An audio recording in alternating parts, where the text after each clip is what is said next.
सर्गं करोमि चैव पञ्चाशतसहस्रसहस्रसङ्ख्यामेतत् च पञ्चपदं नमामि अरिहन्तवासी यत्तं गणहरदेवन्त्यं समं परमानि बद्धचित्तो सुज्ञानमौवयं शिरसा इच्छामन्ते सुभक्तिगतसालोच्यम् अङ्गभङ्गोपायने पौडे परिमासत्परिमाणि योगम् ओपगय चूलिया चैवे सुते धम्मकाय निचे कालम् अज्य मे पूजे मे वन्दामि नमस्यामि दुर्गमको वहिलां सुगैगमनं समाये मरणं जन्म सम्पत्ति हो मज्जम् अतः अप्राणिकाचार्य वंदना क्रियं पूर्वाचार्य अनुमतमें सकल कर्मस्यार्थं भाव पूजा वंदना सो समेतं श्री आचार्य भक्ति कायोत्सर्गं करोमि।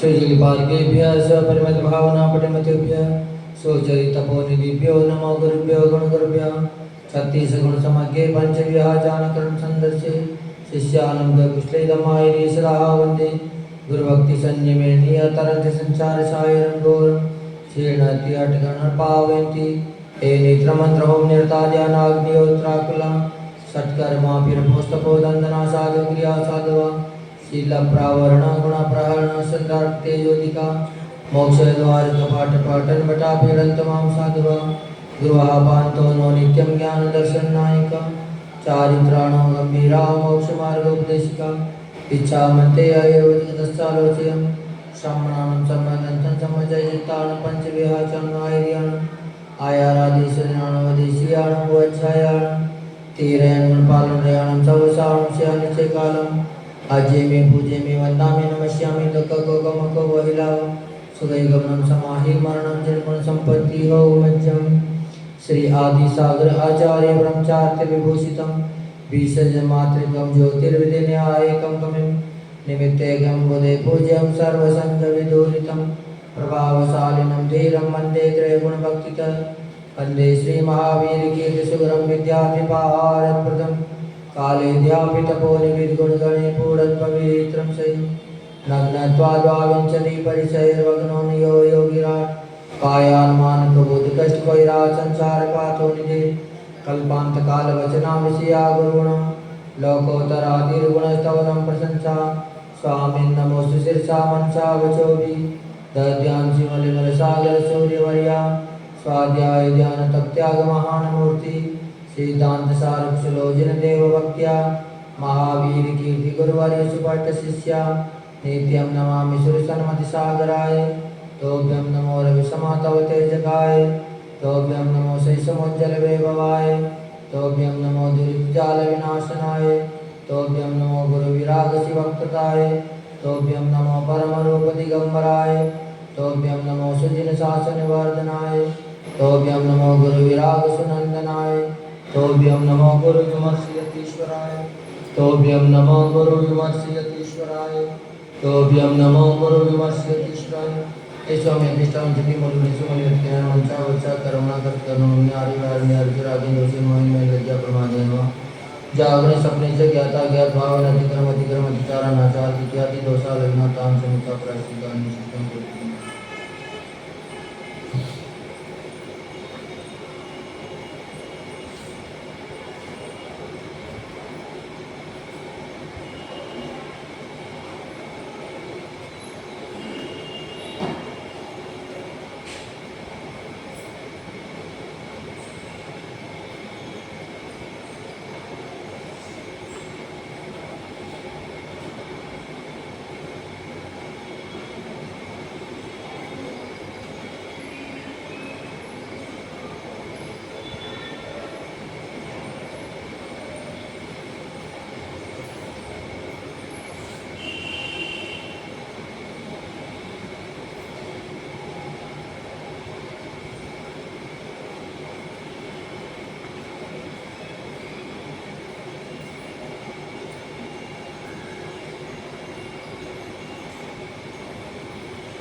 नमस्ते।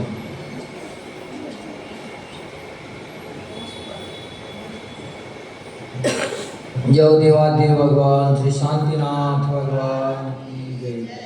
परम पूज्य राष्ट्रीय विश्वनाचार्य गुरुदेव विमर्श सागर जी महामुनिराज की जय। जनागम पंथ जयवंत हो। जय हो जय हो जय हो जय हो जय हो भगवान। जय हो जय हो जय हो जय हो शांति भगवान।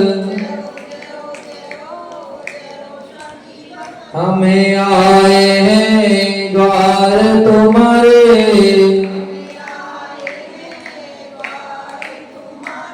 दे दो प्रभु जी हमको सहारे।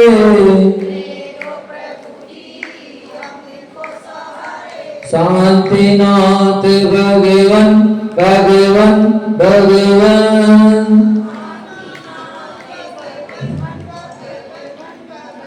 जय हो जय हो जय हो जय हो जय हो भगवान।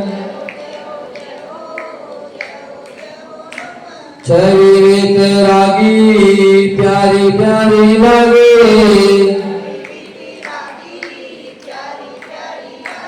दरस जो पाया धन्य भाग जगे।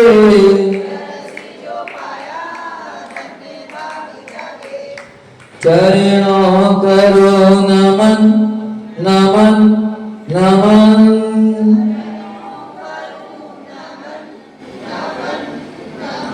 जय हो जय हो जय हो जय हो जय हो भगवान।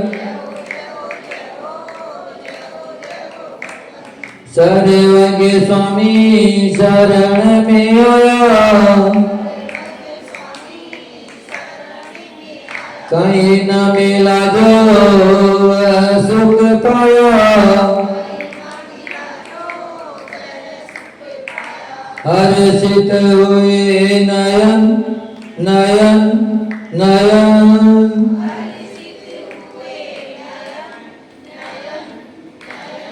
जय हो जय हो जय हो जय हो जय हो भगवान। हित उपदेशी आप कहते, हम गुण गाने भक्त बन जाते। छोड़ो न अब चरण चरण चरण।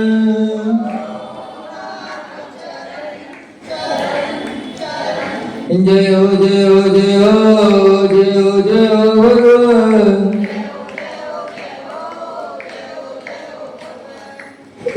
आहर जी के बाबा कहते,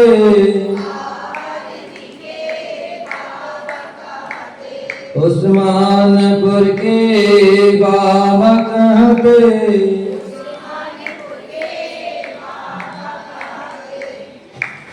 यक्ष यक्षिणी में सिर को नवाते, झुकते हैं मुनिगण मुनिगण मुनिगण।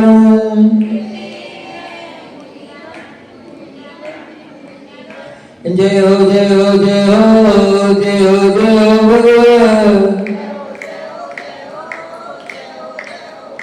दुखिया हो कोई द्वार पे आए, हंसता हुआ ही द्वार से जाए। श्रद्धा हो पावन पावन पावन।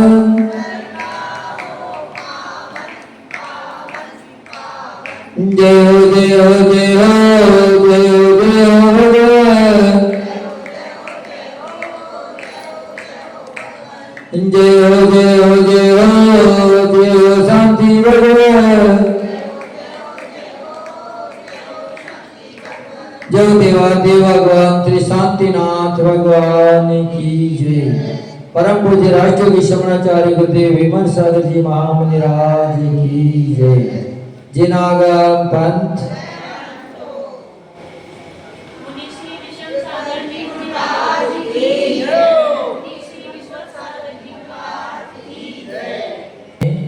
कि अपने को कैसा रहना चाहिए।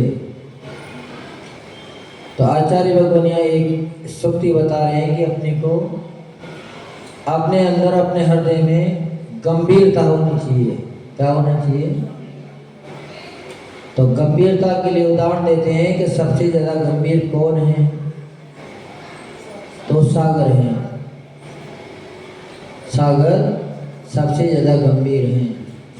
सागर के अंदर कितना भी पानी चला जाए, कितनी भी नदियां उसमें जाके शामिल हो जाए, पर फिर भी कभी उफान को प्राप्त नहीं होता। पर नदी थोड़े से पानी से ही उफान को प्राप्त हो जाती है। तो अपने को कैसा होना चाहिए?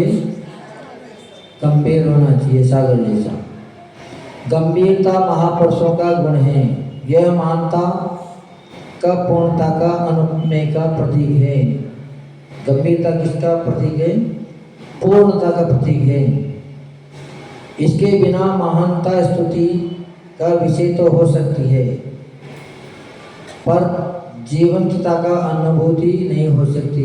यानी इसके बिना भी व्यक्ति महान तो हो सकते हैं,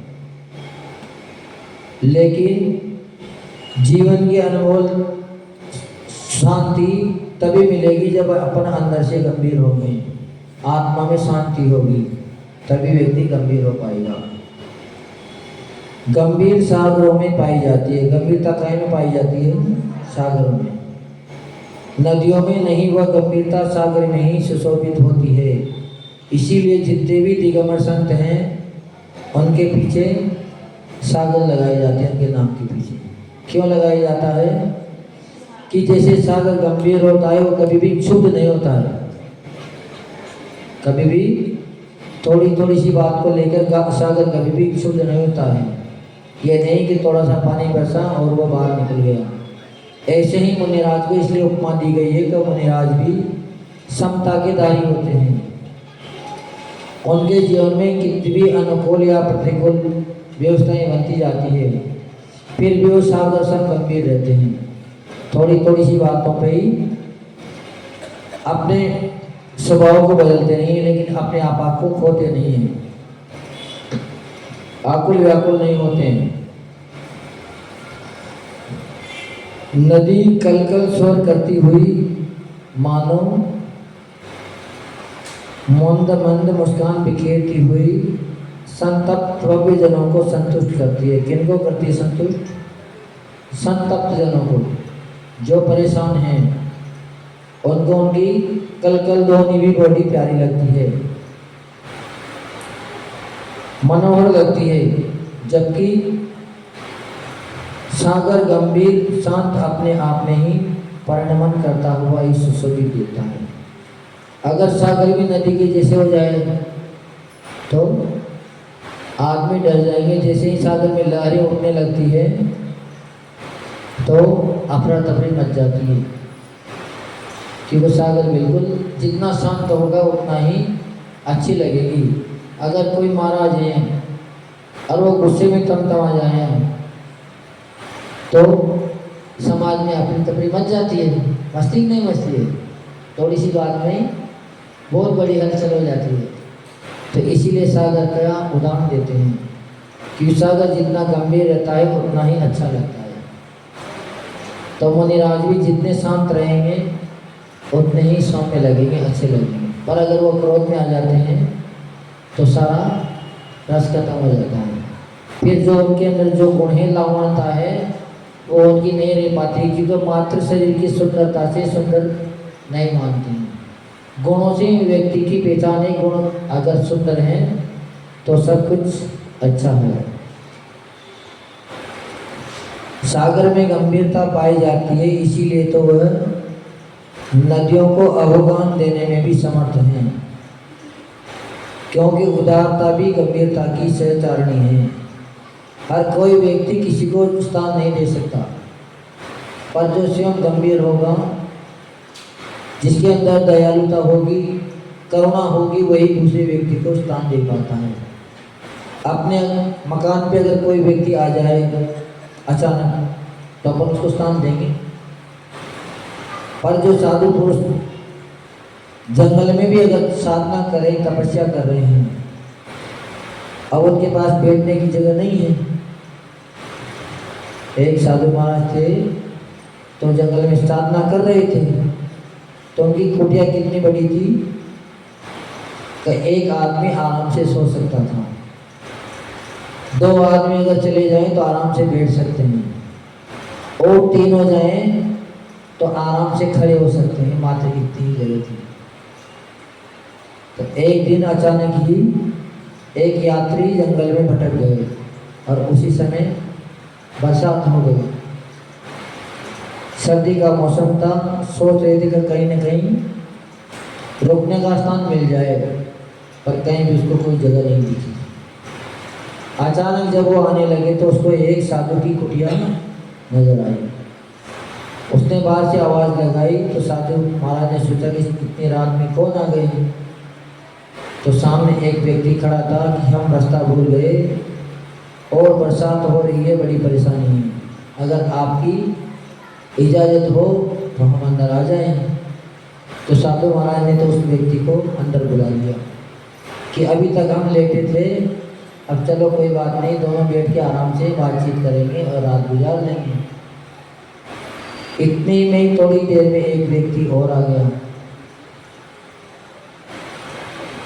अब आ गया तो उसने भी आवाज़ लगाई, साधु महाराज ने खोल दी, पर जैसे उसको अंदर बुलाया तो पहले वाला व्यक्ति बोल पड़ा कि साधु महाराज यहाँ तो जगह तो 2 की है, 3 कैसे रह पाएंगे। तो साधु महाराज ने कहा तो कोई बात नहीं, जगह तो पहले भी हमारे इकल्ले लाई की थी कि हम इकल्ले लेटे थे, तुम आ गए तो बैठ गए, अब अगर ये भी आ गए तो अपन खड़े हो जाएंगे, पर इनको भी जगह देना अपना कार्य है। तो ये कार्य कोई महान व्यक्ति ही कर पाएगा, हर किसी के बस की बात नहीं है। अपन जैसे तो जगह होते हुए भी मना कर देंगे, गेट ही नहीं खोलेंगे, आ जाएंगे तो दुत्कार के भेज देंगे। इसीलिए कहते हैं कि साधु सम गंभीर होना चाहिए। उनके अंदर इतनी गंभीरता थी कि अपना सुख छोड़ दिया, किसके लिए? दूसरे के लिए। फिर बैठने की जगह नहीं तो खड़े हो गए, पर फिर भी उसने मना नहीं करी। तो गंभीरता एक बहुत बड़ा गुण है। जिनके अंदर गंभीरता आ जाती है वो कभी भी परिवार में द्वेषता को प्राप्त नहीं होते हैं, कभी निंदा को प्राप्त नहीं होते हैं, क्योंकि वो हमेशा शांत रहते हैं, सबकी सुनते हैं और बचाते जाते हैं, कभी किसी का जवाब नहीं देते, फिर भी सबकी सहायता करने के लिए तैयार रहते हैं, क्योंकि मुखिया हैं तो उनको करना ही पड़ेगी। पर मुखिया का पद तो अंगीकार कर लें, और बात बात में अगर वो चिढ़ते रहें, क्षुब्ध होते रहें, तो परिवार में फिर उस व्यक्ति का कोई भी सम्मान नहीं रह जाता। मात्र केवल नाम के बड़े रह जाते हैं, तो वो बुजुर्ग हैं, लेकिन बुजुर्गों की कोई भी फिर इज्जत नहीं रहती। तो हमेशा अगर अपना सम्मान रखना हो तो अपने को गंभीर रहना चाहिए।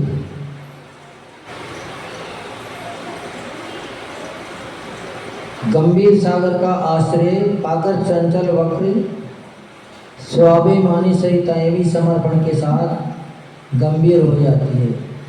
पर जो व्यक्ति गंभीर है उनके पास अगर दूसरा चंचल व्यक्ति भी पहुंच जाता है तो वह भी स्वतः ही गंभीर बन जाता है।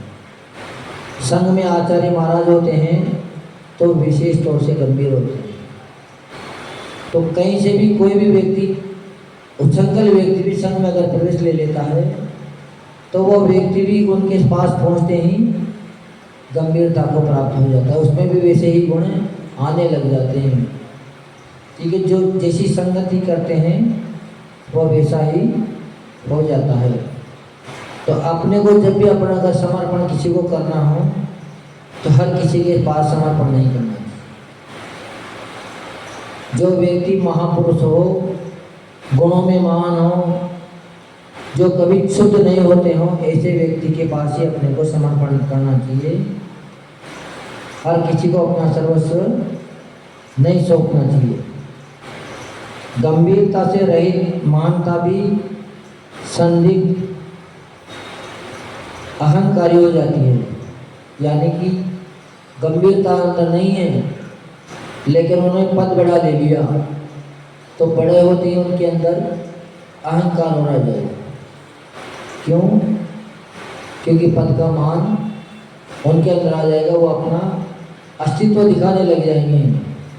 लेकिन उनकी निगाह में तो अपना अस्तित्व है, लेकिन बाहर में उनका कोई भी अस्तित्व नहीं रह जाएगा।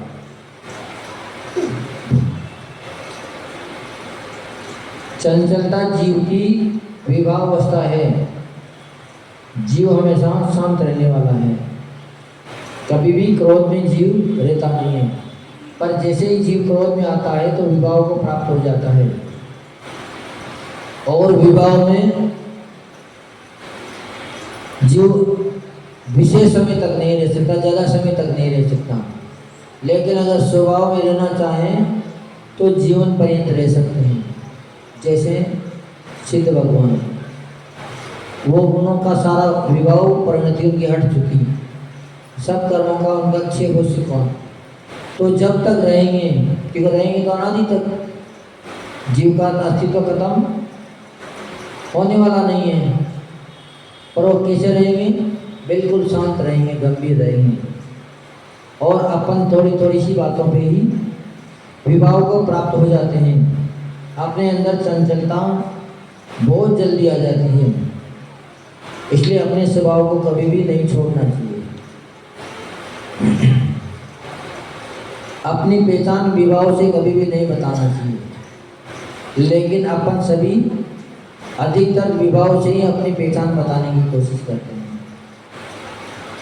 अगर कोई क्रोधी व्यक्ति होता है तो सहज में के थोड़ी सी बात होती है, कह देता है कि तुम हमें जानते नहीं हो, हम कैसे हैं।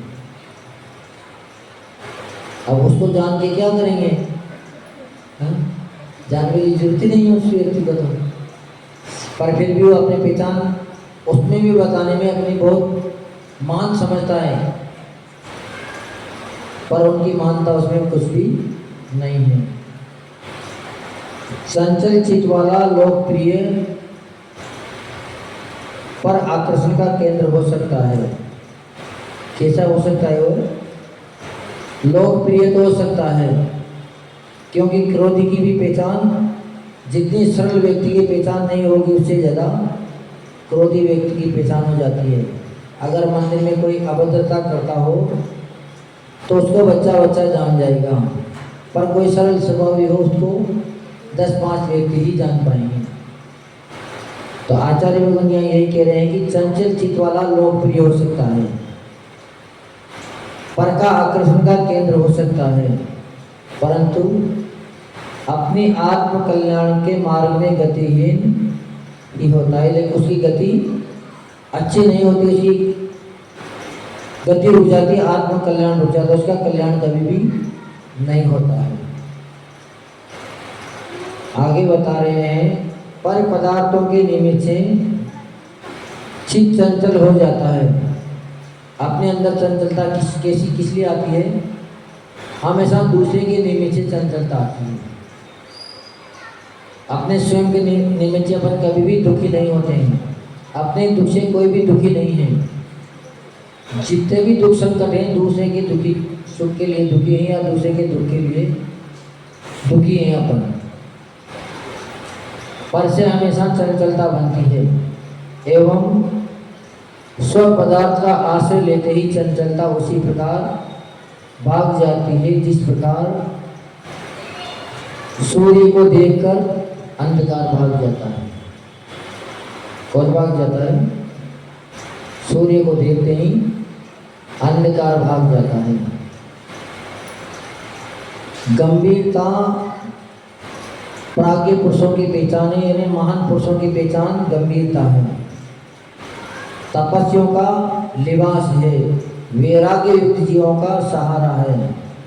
साधकों की साध्य सिद्धि का अनुपम हेतु है। अगर साधक हैं, उनके अंदर अगर गंभीरता नहीं है तो अपनी सिद्धि प्राप्त नहीं कर पाएंगे। चंचल व्यक्ति को कभी भी सिद्धि की प्राप्ति नहीं होती है। चंचल व्यक्ति कभी भी मंत्रों को सिद्ध नहीं कर सकता। केवल ज्ञान की प्राप्ति चंचल व्यक्ति कभी भी नहीं कर सकता। तो महान गुणों को प्राप्त करने के लिए अपने को गंभीर होना अति आवश्यक है। गंभीरता कहने सुनने व चर्चा करने का विषय नहीं है, अपितु जीवन में धारण करने वाला एक निज गुण है। इसको अगर किसी को देना चाहें तो दे नहीं सकते। मात्र चर्चा करना चाहें तो उसके गुणों का बखान कर सकते हैं, लेकिन उनकी चर्चा करने से अपने अंदर गंभीरता आएगी नहीं। गंभीरता कब आएगी? जब अपने स्वयं के परिणामों को अपन शांत करेंगे, उसको अपने आत्मा में अपन धारण करेंगे, तब अपन गंभीर हो पाएंगे। गंभीर व्यक्ति हमेशा प्रसन्नचित्त रहता है। कैसा रहता है? प्रसन्नचित्त। दिखने में बार हो सकता है वो बिल्कुल गुमसुम नजर आ जाए, लेकिन जितना व्यक्ति गंभीर होता है वो अंदर से बिल्डा प्रसन्न रहता है। उसके जीवन में कोई हलचल नहीं रहती, क्योंकि बाहर की बातों पे वो कभी भी ध्यान नहीं देता है। और जब ध्यान नहीं देंगे तो क्षुब्धता अपने अंदर आएगी नहीं, क्रोध आएगा नहीं, वात्सल्य मय रहता है, सद्भावना युक्त होता है, उसके जीवन में हमेशा उदारता होती है और विनम्रता होती है। गंभीर व्यक्ति हमेशा बुद्धिमान होता है, क्योंकि जो बुद्धिमान व्यक्ति होते हैं वही व्यक्ति गंभीर रह पाते हैं। मूर्ख व्यक्ति कभी भी गंभीर नहीं रह पाता। और गंभीर व्यक्ति कैसा होता है? तो वो होता है व्यवहार कुशल।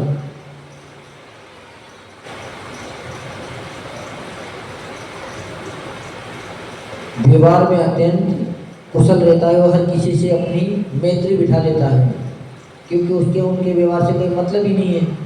जैसा व्यक्ति होता है वो वैसा ही बन जाता है। पर साधारण व्यक्ति हर किसी के जैसा बन नहीं सकता।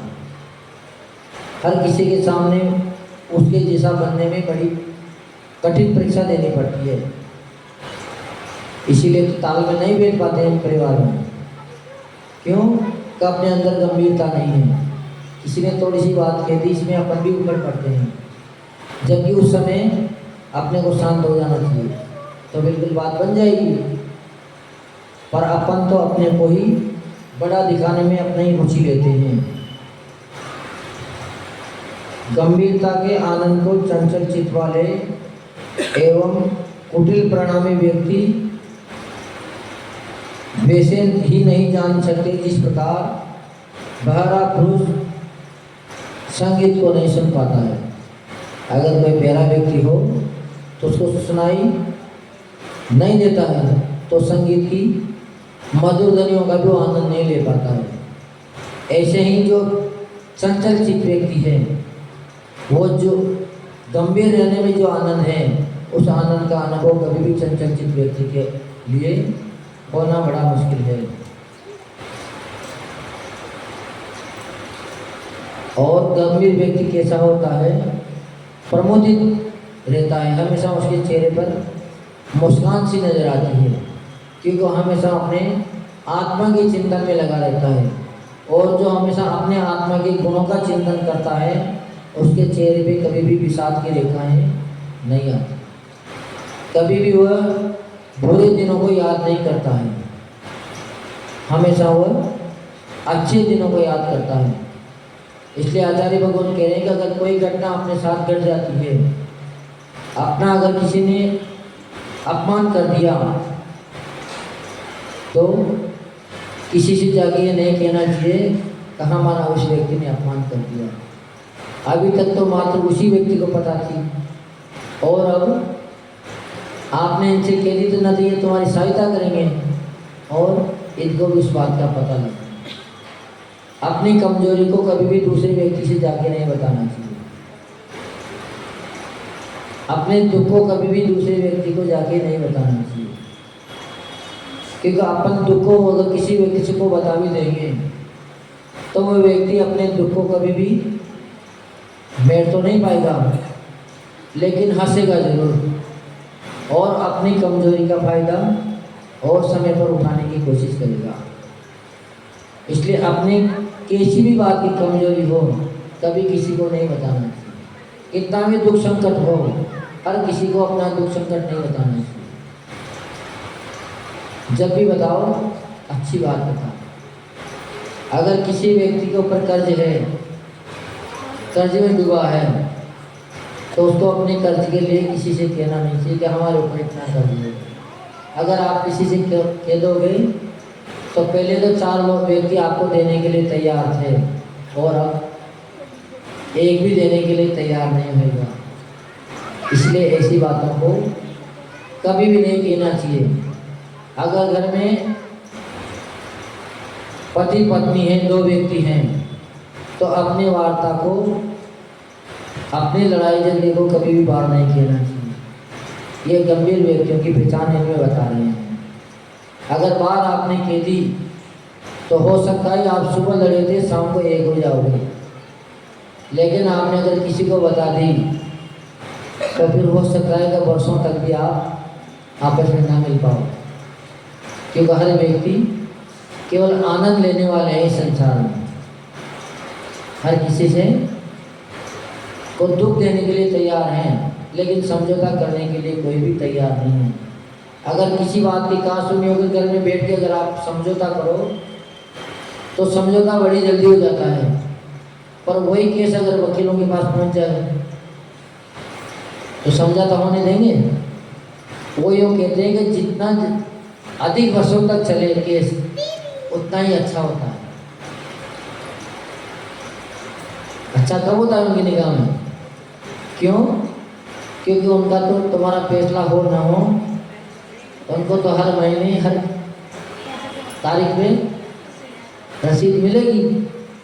तो इसलिए कभी भी वहाँ तक कभी बात नहीं पहुँचानी चाहिए। जितना हो सके जितना हैंड टू हैंड बात को संभाल के मिटा देना चाहिए, बात आगे नहीं बढ़नी चाहिए। इतनी अपने अंदर धैर्यता और गंभीरता होनी चाहिए।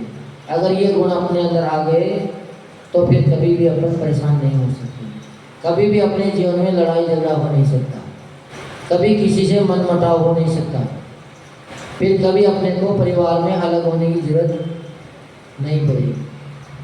जो व्यक्ति गंभीर नहीं होते वही परिवार से अलग होने की कोशिश करते हैं, क्योंकि वह स्वार्थी होते हैं, काम से चीज चुराने वाले होते हैं।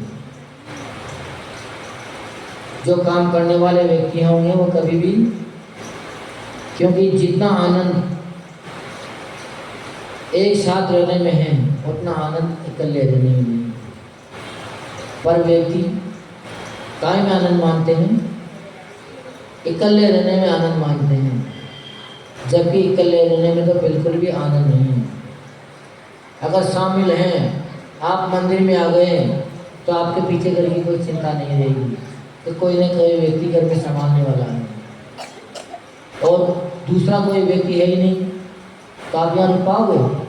नहीं रुक पाओगे। तो इसलिए हमेशा अपने को गंभीर बनना है और ये गुण अपने आत्मा में भी अपने को प्रकट करने हैं। जो परम पूज्य राष्ट्रीय समाचार्य गुरुदेव विमर्श सागर जी महाराज की वस्तु ऐसी है जो सिद्ध भगवान को भी नहीं दिखती है। बताओ गुड़िया,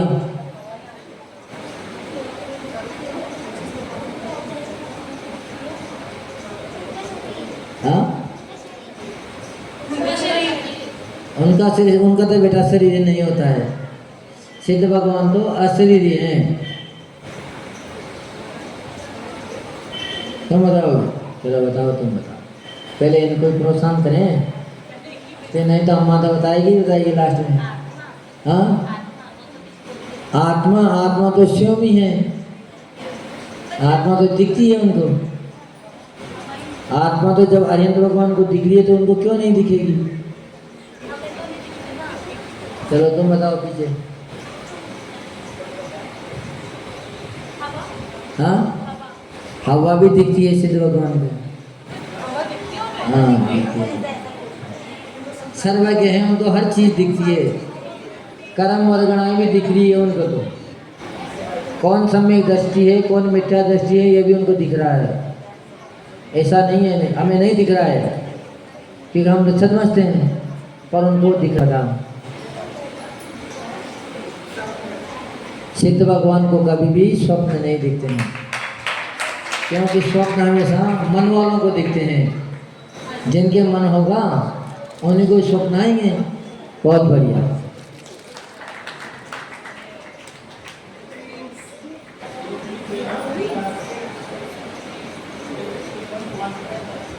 सूर्य का जब उदित होता है तो सभी मुस्कुराते हैं, सभी उनका अवलंबन ले लेते हैं, सभी उसको अपनाने की कोशिश करते हैं। लेकिन ऐसी कौन सी चीज़ है जो सूर्य के आते ही डर जाती है, अपना अस्तित्व खत्म कर लेती है?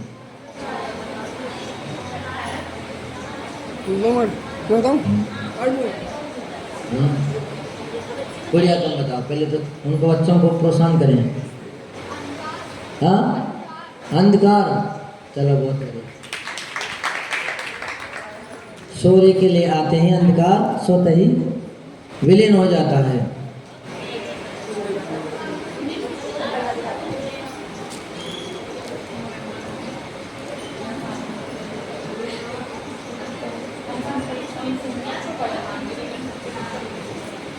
तीन अक्षर का नाम हमारा, यहाँ सभी को लगता प्यारा। इस हाँ, मच्छर नहीं, तीन अक्षर का नाम है। हाँ, मकान। बिल्कुल सही है इनका। क्योंकि आगे का काटते हैं तो कान रह जाएगा, तो कान हमेशा सुनता है, और बीच का काट देंगे तो मन रह जाएगा। मन हमेशा चिंतन मनन करता है, घूमता है। बहुत बढ़िया। हाँ, जीभ नहीं। और कौन बता रहे हैं? नाक। नाक भी नहीं है। बताओ गुड़िया, तुम बताओ। जिनवाणी नहीं है। उत्तर भी हमने बता दिया, केवल मात्र थोड़ा सा दिमाग लगाने की जरूरत है। उत्तर तो हम बता चुके प्रश्न में ही। जो है रूपी और अजीब, रूप गंध रस वर्ण सदीव, उसके बिन नहीं कोई प्राणी, नाम कहो जो कहती वाणी। बताओ आगे।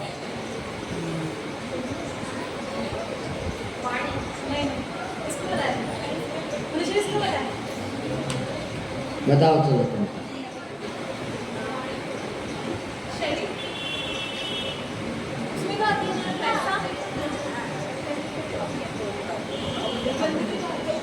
हाँ, बताओ। पहलवान जी बताएंगे। हाँ, आत्मा में रूप रसगंध नहीं होते हैं।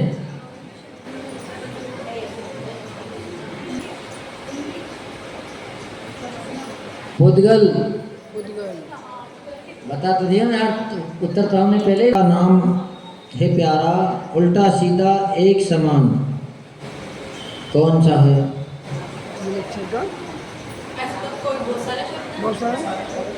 उल्टा सीधा एक समान। बताओ गुड़िया, तुम बताओ। हाँ, जहाज। जहाज नहीं है।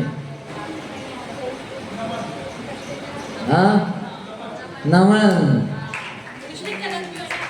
हाँ, नमन। नमन। कनक तो नहीं आएगा।